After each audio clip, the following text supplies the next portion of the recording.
Let's do it. Episode 7. Yep. Daredevil, Born Again, Episode 7, Art for Art's Sake. Readies? Ready?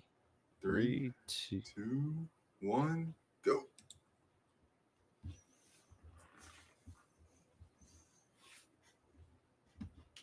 Prefacing, we both have seen this episode, Yes. and Yes, we have.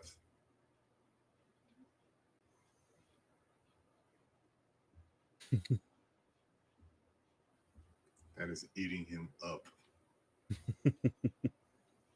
yeah, the fact that Daredevil is back. Yep. See, like that response right there feels so out of character for Fisk. Like it's almost like he's afraid that he's back. Like I get, they've had their back and forth and Yeah, I mean, whatnot, he's but that seems put him away more like he's like, twice. He's put him away twice. Yeah, but you know what I mean though? Like that fear that like it's like he's like shriveling like like that's not Fisk. Like Fisk would be more like, oh, he's back. You know what I mean? Like I think I Yeah. want more like more anger than I don't know, it seems sort of like a coward. I skipped the intro. Same. Let's see. I'm at 354. You said you're at 354? Yeah. All right, 356.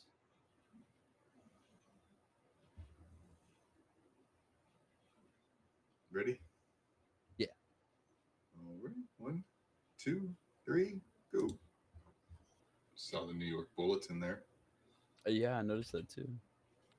God, his mask is so cool. Yes. Where will you be when your period strikes? Well, in a top 10 places, that would probably want to be one of the ones that I would want to be in. Definitely not out wearing white, that's for sure. Yeah. So you hear the music, you see the way that they light the scene, the way that they make it feel like real romantic and stuff like that, but they don't really do anything. And I don't mean just in the scene, I just mean in general. It's like you know what I mean? Like it's like setting it up to be more than it is. Yeah.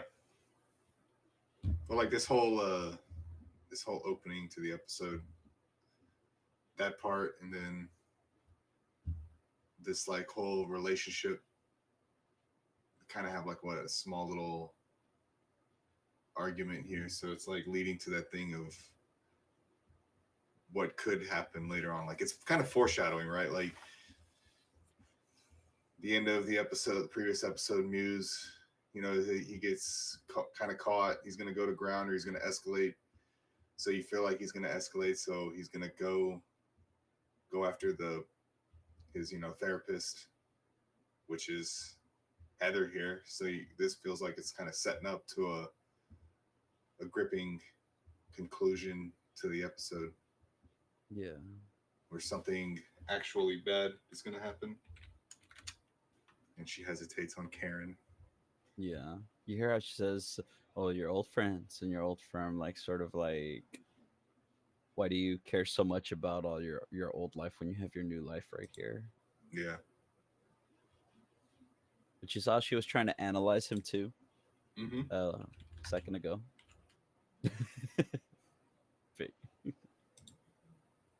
That also sounds like she's what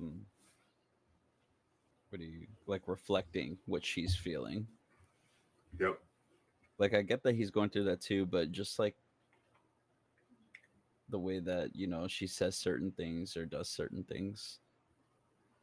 Like real quick to call him out on his stuff. Like see the whole heartbeat thing. Mm-hmm. Like it's been repetitive. See the music, it's like like I said, the way that they're shooting it makes it seem like it's going to be like a tragic ending. I mean,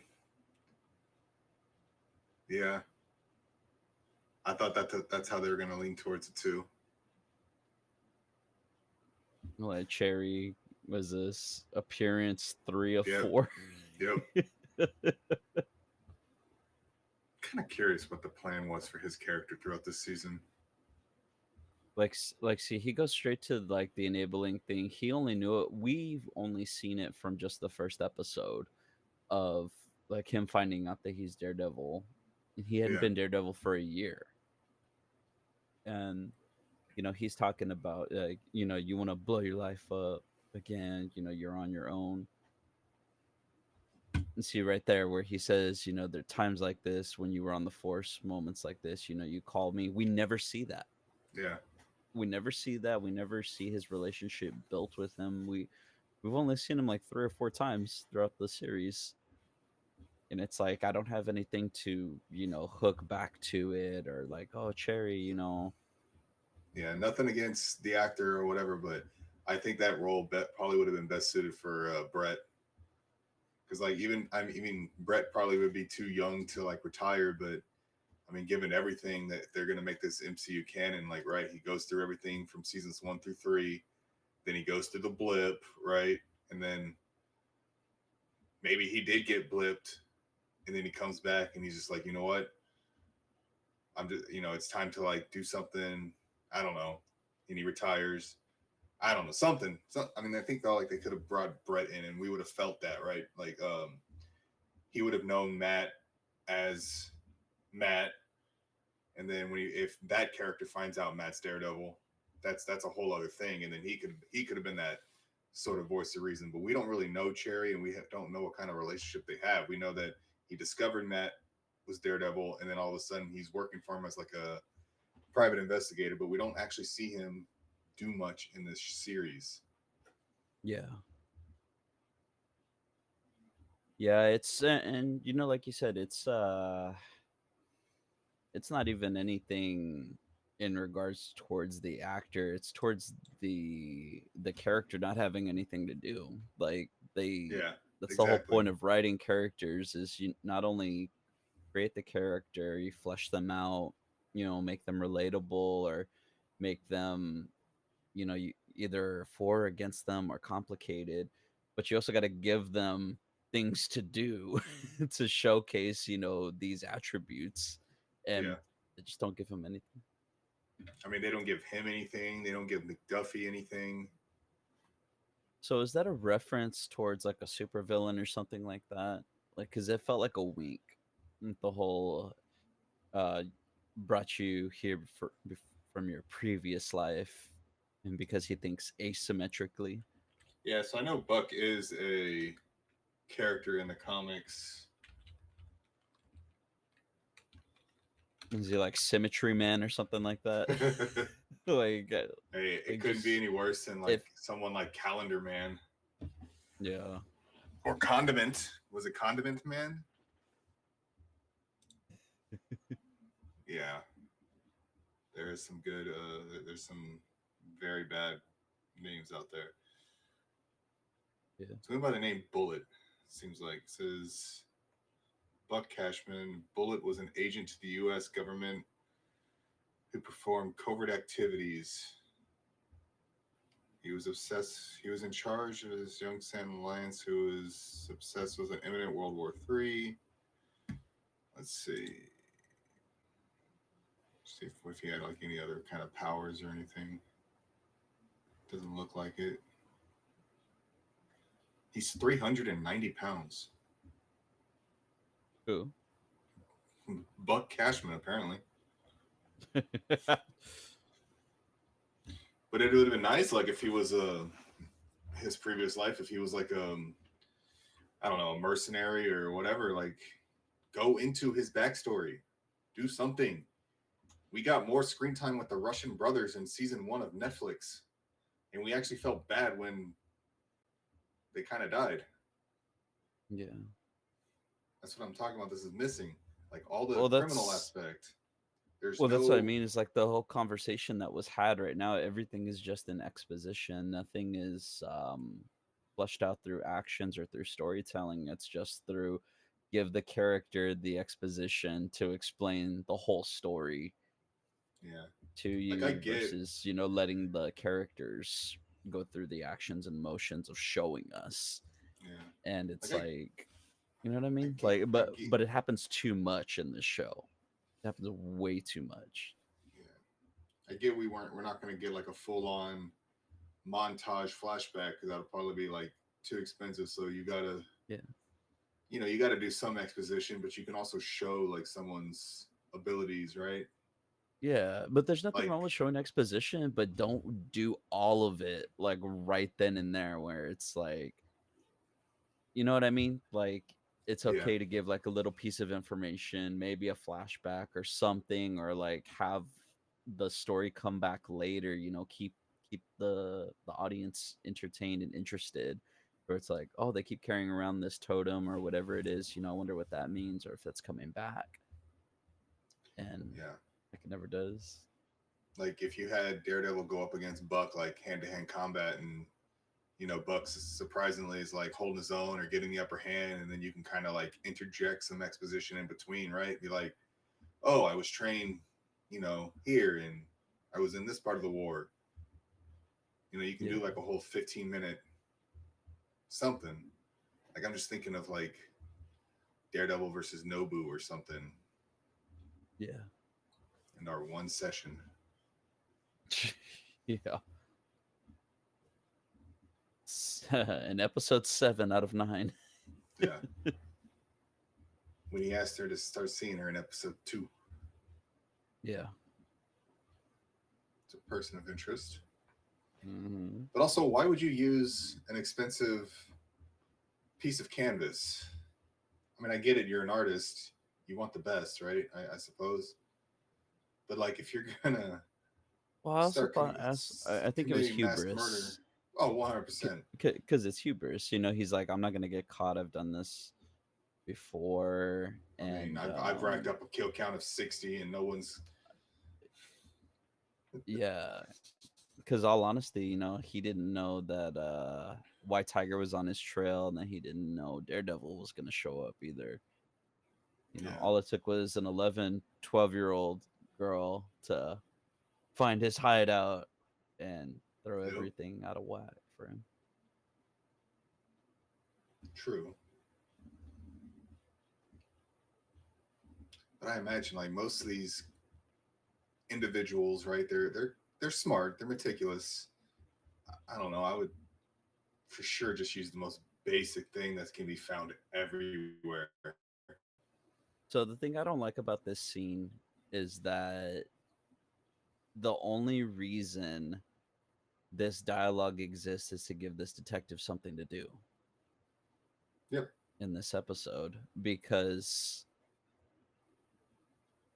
yeah, we're getting this answered right now, yes, but Which is fine. Which it is should fine. Like, yes, we're getting. which is fine, but it should be done later on. Like, this whole scene right here should just be focused on the session.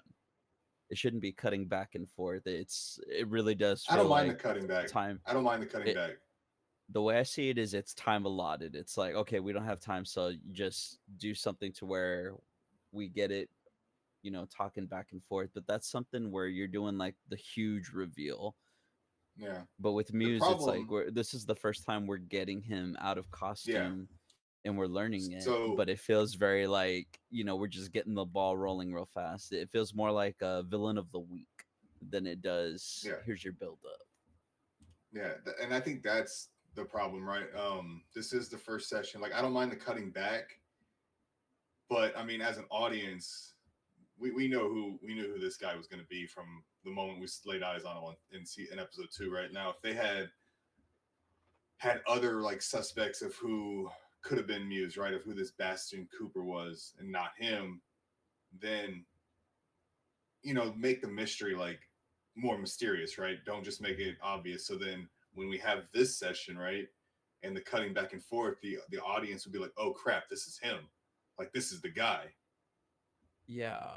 So then that's why this cutting back, like, okay, they're having this session. You think, oh, it's just a normal. It could be another normal session, but maybe he's sort of getting elevated, and then you start having this evidence being laid out, and they're like, oh man, and then you had that sense of dread, like, oh, Heather might be in some serious trouble, like this is the killer. Yeah. Like that's This kind of feels like what are more like reveals in like the like maybe like the Scream movies, like because you don't really know, right? In the early Scream movies, you didn't know who was the killer. Like you could guess, right? But they kind of played yeah, it but up it's where it not was so like, who is it? And then when it's it's a finally revealed, they're like, whodunit. oh, It's like yeah, you're like mind blown. I And then think they with should have this, played that it's up.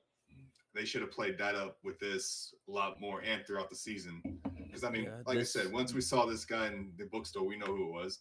Now, if you had like four of them in the bookstore, but like I don't know, yeah, or like having him appear throughout and stuff like that. And yeah, just dropping little Easter eggs, like little like, oh hey, yeah, like an actual murder mystery. But this is more just this feels a little, you know what it feels like? It feels like an episode of NCIS yep, where it's like, oh, we got the bad guy right now, but don't worry, we'll probably take him out by the end of the episode, and then oh we'll yeah, move on to the next thing. And that's yeah. very much what this feels like. Like a part of me didn't know how this was going to end because I mean I know what happens to the comic character of Heather, right? So I'm like, oh, this could go Yeah. either way, right? So I kind of had that sense of dread for her, but at the same time, I was like, the reveal that Bastin is Muse could have been handled better throughout the season. And I want to say there Yeah. was probably more, right? There had to have been more that they left on the cutting floor. At least I hope. I don't know. I feel like we didn't Yeah, I get mean, enough of there's Muse, and I'm probably sounding like a broken record, but man, I like the character. no, no, you're not, man. I mean, that's what Yeah, it's all built for. It's like you have a villain that can actually go toe to toe with him, and like again with Cherry and Kristen. yeah. Another character we haven't really talked about too much that doesn't really get too much screen time, but needs something to do. And I feel like there's something there on the surface, especially in this last scene, is Kristen. Oh yeah, Like she did. She got she's nothing. she's wasted. Like she's Yeah, wasted as a character. And I feel like, just that speech right there, we're a team, like stuff like that, it makes me think like, oh, there's a better story somewhere where she's involved more or something happens, you know what I mean? To where it's yeah. like, I know his sense of touch is impeccable, but that looks nothing like Heather Glenn. at the same time, what happens if if Muse isn't that great of an artist, then he's more an Yeah, abstractionist. yeah, It's like a Pablo Picasso sort of thing, and he's right. just filling it up, and he's like, oh, I mean, Pal deserved that one. oh yeah,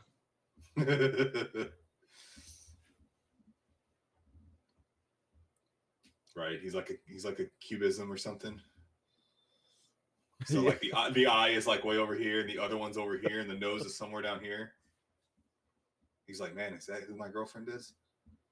It's a good thing I'm blind.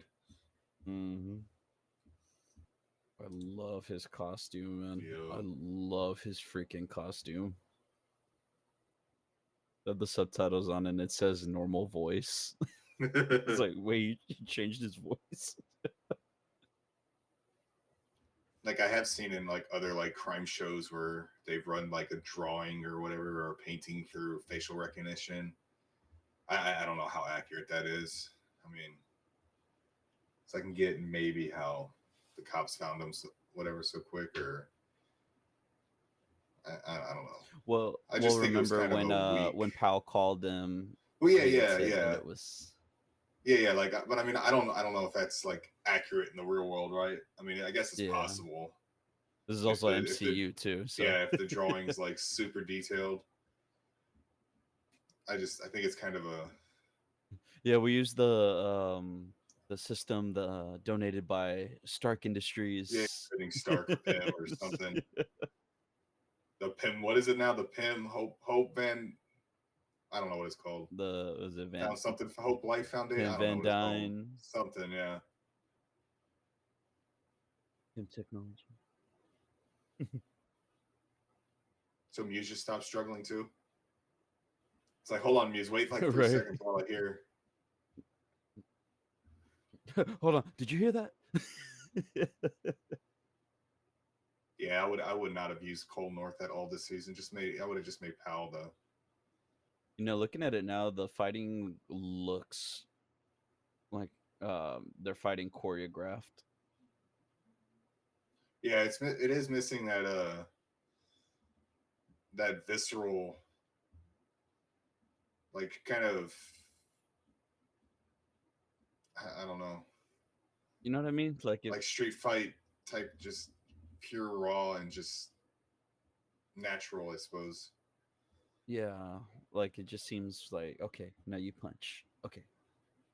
Yeah, like remember how I want to Arrow on look the a little CW started sloppy. looking? Yeah. Yeah, I think like after season 2, the choreography in that show was just, it's like you have pretty much everybody just beating up the League of Assassins, League of Shadows, whatever they wanted to Yeah. call them in that show. Pedestrian helpless.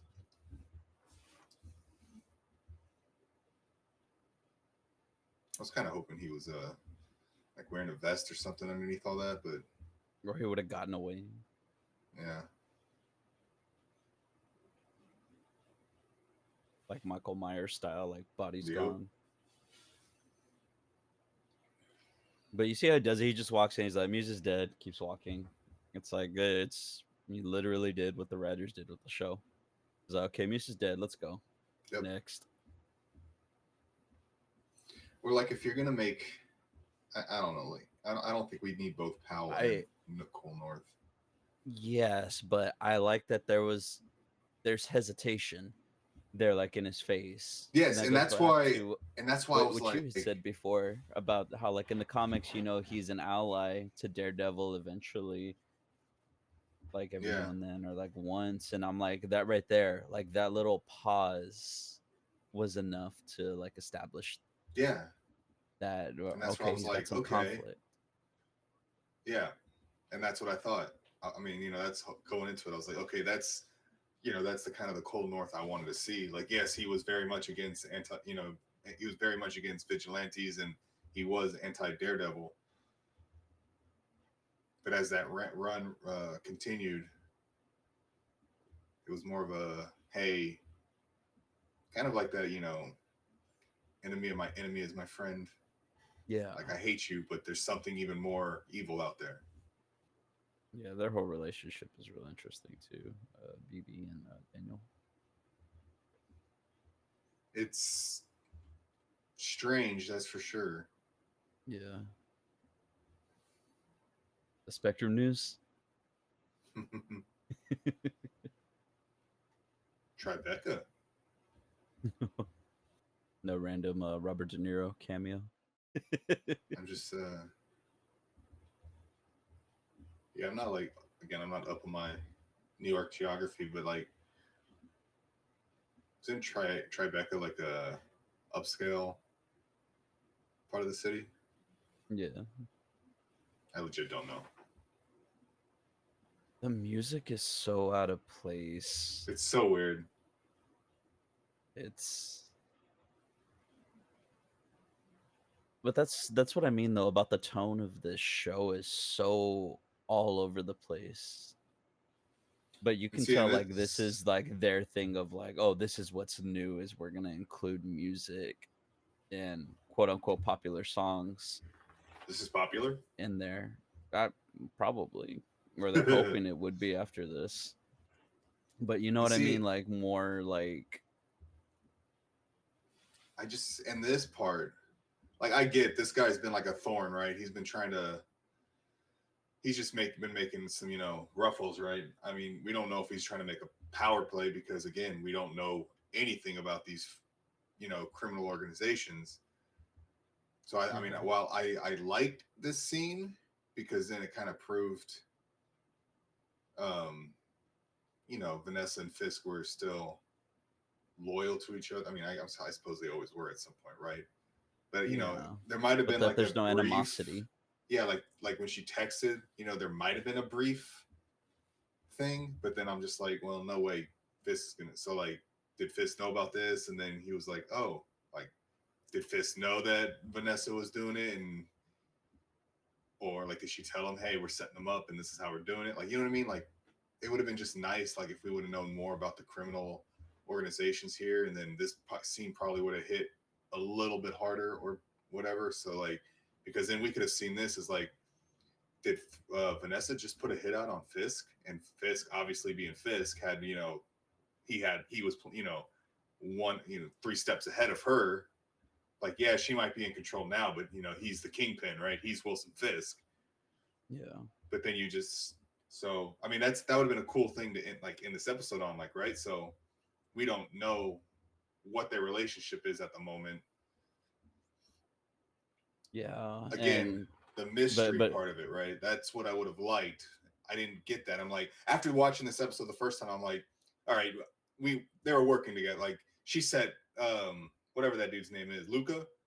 She set yeah. Luca up, but like, it would have been nice to know that, had the earlier in the season, if we had some built up real tension and animosity between them, like, hey, maybe there is some real rift between them, and she is trying to become the true player, right? Like, that would have been cool, just to have that air of mystery. And then, later on in like the next episode of the following episode, be like, nope, it was all a thing to like control both the criminal and the political side of the whole city. Yeah. And it's kind of hinted at there's some animosity and stuff between both Fisk and Vanessa. Is it the end of the first episode, the second one, when she's standing there looking at him and then he looks back and then she's already gone? Like, of course you could say like oh, it's because of the whole thing with Adam, Yeah, but they they don't have enough Vanessa. Like, they yeah, don't have enough of her doing her thing. Like, this is probably one of the only scenes where we see her interact again with, a member or members of the five families. yep, Um, to where it shows like, oh, there's more than just that first episode where they're sitting in there and show, and it illustrates that they have some sort of ecosystem or something in place that exists where they answer directly to Vanessa and she's been running things, but it's never shown or illustrated in any way or form. yep. And with an episode like this where it's like, oh, okay, they're gonna have their one-on-one meeting where they're talking together and he's like, we can do this, we miss you, we want you back, and all this stuff, but you don't show her doing anything. The only time you ever really see her is in the therapy sessions or when her and Fisk are having like those Yep. interactions. It's like, will they, won't they, are they going to break up, are they not? I think I said it in the last episode or one of them where it just comes off real soap opera-y. And that's not what this show needs. Yeah. It's not No. what this show needs. But again, it's the tone. Like, I cannot sit here with a straight face and tell you I know what tone they were going for, what vibe they were going for. It's so all over the place. It's horrible Frankenstein concoction. Yep. Horrible. But yeah, Agreed. what did you think about the episode overall? It was all right. Probably give it what I've probably been giving most of the show, probably like a 6.5 out of 10. I mean, Oh, the Muse point stuff five. is always, yeah, the Muse stuff is always good. A little bit seemed off a little. I don't know, just how certain characters got in certain places when they did seemed kind of weird. Like, especially getting Daredevil from here to here. Like, somehow he sneaked into Muse's lair, nobody saw, and he was hanging from the roof and drops down. That was a little weird. Just to rub a painting of Heather, I don't know. That just seemed weird. It was just seemed like it was, well, we need to get there. It was like, we need to get Daredevil to the office to save Heather. How do we do that? And that was the best they can do because they needed to rush this. For some reason, they needed to rush this story to its conclusion. Um, yeah, so that was a little. The pacing of it was a little weird. So six out of 10, maybe. 6 out of 10. Yeah, I'm gonna give this one honestly a 4 out of 10 more than anything. And a big part of it is because it hurts Muse as a yeah, character. It hurts him as a character, hurts him as a villain. um, and it robs us. It robs the audience of what we could have got. Another thing too is the this whole episode felt like it was backstory for all Yeah. of the background characters. That's what it felt like. This is the one episode where we hear Buck actually speak, not Wesley speak, a good chunk. He's got like a good chunk of dialogue in this episode, but a lot of it is sort of like to be the consigliere to Fisk, to be like his peace of mind and whatnot, and to help keep him centered. And it's just so weird watching Fisk in here because it almost feels like he's throwing a tantrum the entire time. Like I get him being upset, and stuff like that, but the character feels so off the way he's written, and I honestly think it's because they're trying to have Netflix Fisk, and they're also Well, I trying to think, have Hawkeye and Echo Fisk, yeah, and it's just this it's a weird clash. amalgamation. Yeah, it's a clash of vision. It's a clash of the characters. So when you see it, I'm not sure who I'm supposed to be witnessing. Like, Yeah. which one am I supposed to be? Because it is not the same character. It is Yeah. not the same character. I Like, think this is a when completely different character. I think when like we're used to when Fist throws a tantrum, we're used to him beheading someone with a car door, right? Now if he's throwing a It's tantrum, it's just like, well, he just sounds kind of whiny. Like his actions of his tantrum was always more scary, right? Because we're like, yo, yeah, we can't really double cross this dude, or yeah, because it was never subtle. yeah, no, Because his reaction to something wasn't subtle. It was no, bigger, go home. It was, lose like your I've said head, before, it was literally. methodical. It was calculated. It was like, Well, I don't think you beheading know, someone in a car door was calculated. That was pure. But I mean, it's not like but he was gonna get the away way with he it went about it though, like he had Wesley, afterwards. drive Yeah, him out there. Wesley's talking. He's oh yeah, right door, or yeah, yeah, right door, left side, or whatever it was. Then he just like pulls it off and just starts beating the guy to death. yeah. And I think But it it went in was season three. He like, I think he beat someone to death. And is this right? I think he beat someone to death in the backseat of a car. If I'm not mistaken. yes, I think. Yeah, I don't vaguely remember. remember. Yeah, but you know what I mean though is that Yeah, he's always a guy with a plan. He always has a plan. Even when you think he doesn't have a plan, he has a plan yeah, in some way or form. And this one just it just comes off wimpy. It comes off just very whiny, very, like I didn't get my toy, give it back sort of thing, or like I don't like this person. And that's not my Fisk, man. It's not my Fisk. Now, like I said, we get some of the backstory with the background characters, a little bit more from Buck, a little bit more from Kristen, and the conversation with Cherry too seems just like whiny and stuff like that, but I feel like he hasn't been built up enough to get to that point where he's like, okay, I'm not going to talk to you. I'm like, dude, we haven't seen you in like 7 yeah, episodes. So it's like, oh, okay, you're just not going to be here. Fine, I guess. But it would have been nice to see more Cherry, and like you've said before, using him more as what he is, a private investigator. Yeah, I went private. Let me actually do some investigating. Let's see him investigate. Maybe even yep, get Kristen involved or something like that. Just some of these side characters, give them something to do. But it's like, no, let's give them their backstory. Let's give them their arc real quick, an explanation of who they are, what they're doing, and then okay, bye. We're not going to see them again. yeah, We talked with Vanessa, talking with Luca, the Muse session.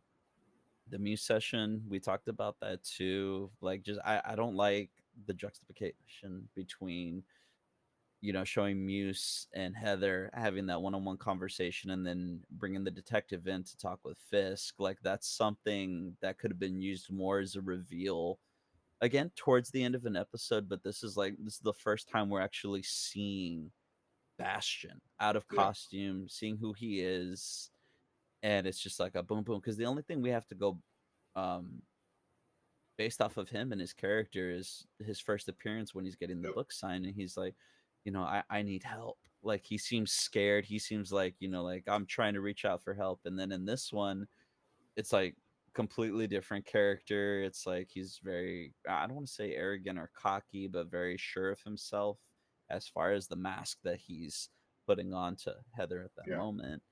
And then it shifts like real crazy. And I just think that it's like we needed more of him. We needed more sessions with them to show like, okay, Yeah. maybe his normal guy, like, get some layers on this There should have been more character. build up. There should Yeah. have been more build up. Like that's what I was saying. Like the juxtaposition for me was fine. It's just there should have been more build up between him and possibly I don't know. Like if you were gonna do like a serial killer storyline, it might could have been this whole season, maybe even half of a season, right?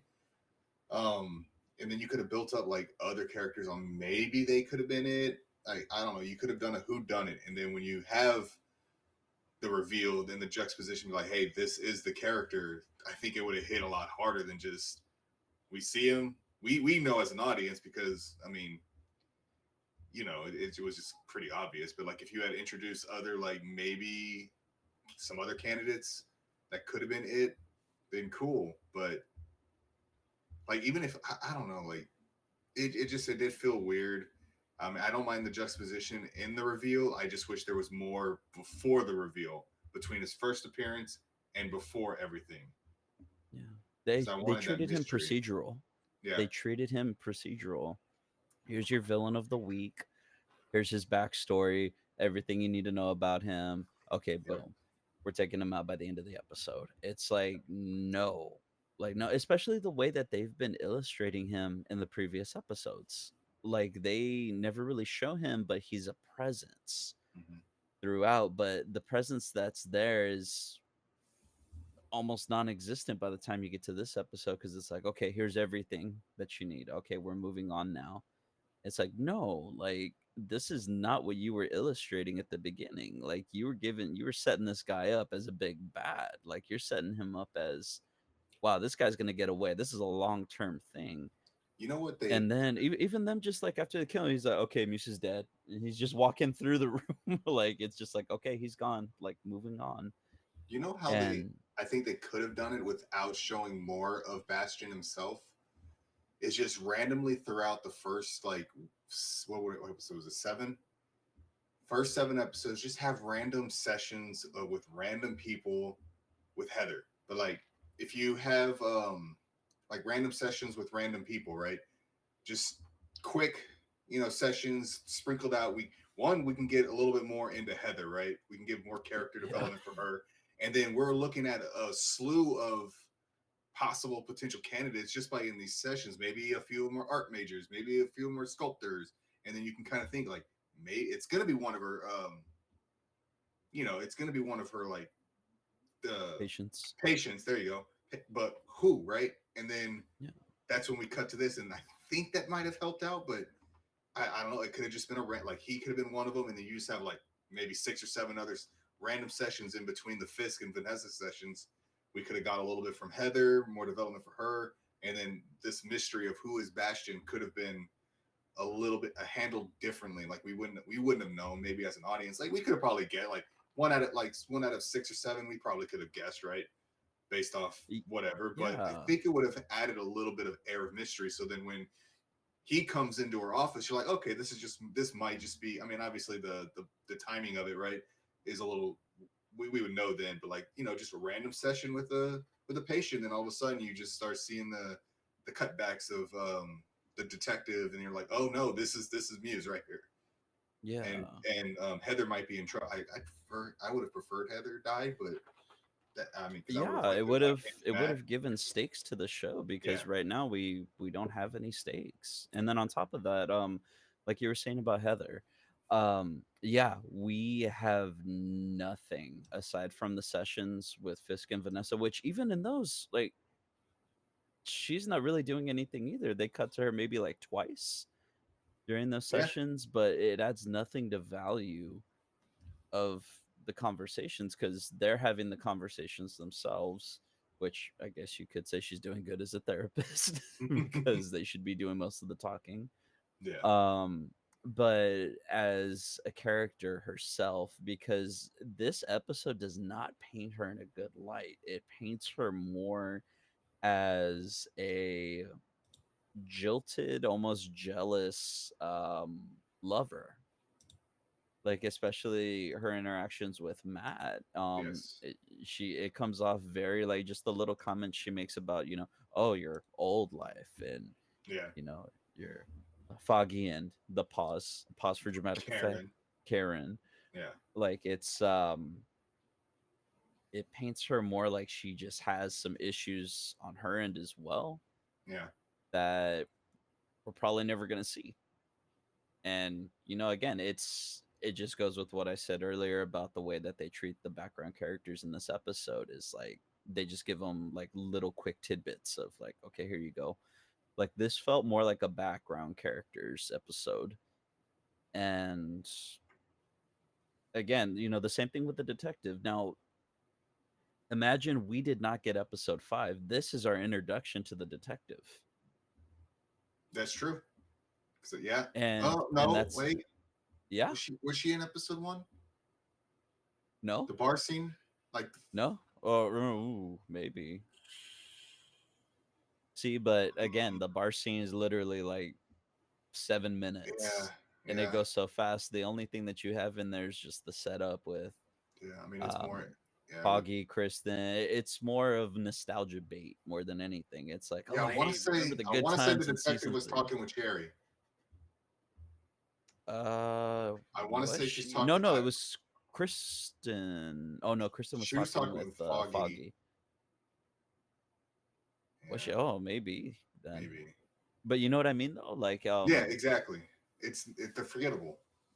yeah, it's like this is had we not had episode 5, this would have been her introduction. Yeah, It's like, her okay, like well, who is real this person? Like, yeah. they haven't established her, and I just think especially with where she's meeting Fisk. Like had she introduced her name, like what is her name? I don't know her name. I just know Detective detective. Angie Kim. Is it Angie Kim? Mm, I'm looking it up now. So I'm like all curious. I think it's I want to Detective give her a name. Kim, but I think Let's it's Detective see. Angie Kim. Not 100% though. I mean, Yep, Cherry's Angie Cherry. Kim. And Cherry's easy to remember because it's Cherry, right? It's not a common name. Yeah, it's just Cherry. Yeah, but for the life Oh, of me, I couldn't remember McDuffie's name. which You one's know, McDuffie? the Kirsten. Oh, okay. That's Oh, is that her last name? yeah. Oh, I It's didn't know her Murdoch, last name. I Murdoch and just know her McDuffie, or first name. McDuffie and Murdoch, or whatever. Yeah, exactly. That's what I'm Yeah, saying. Like like they're they not don't. memorable. Yeah, because they don't ever discuss any of them throughout the Yeah, whole series so and far. I think they just It's literally introduced. just here you go. Here's yeah. Oh, Yeah, it's like they were writing, like, oh my god, we forgot to talk about the background characters, I think there are the just too many secondaries. Like, characters. let's get them in, get them in. Too many characters. It's well, if we look at it as what it is with just 9 episodes, yes, too Hmm. many characters, not enough story. Maybe a couple more episodes, more time to establish those characters. These some we've talked about it before with the runtimes on some of these episodes. They're too short. Yep. They don't do enough with the time allotted. They don't use the time wisely Yep. to craft, good stories. It's just really weird the way that they went about this. But Yeah. I mean, yeah, aside from that, I mean, I don't really have anything much else to say on episode 7. What about? Oh yeah, we rated it already, right? You Yeah. gave it We sure did. Yeah. 6. yeah, and I was at a 4. Yes, I think yeah, so. 4. Yeah, 4 because of what they did to Muse's character and just how they treat the background characters. It's just everything's just Yeah. second thought. All right. That concludes our discussion for Daredevil Born Again, season 1, episode 7. Art for art's sake. On to the next one.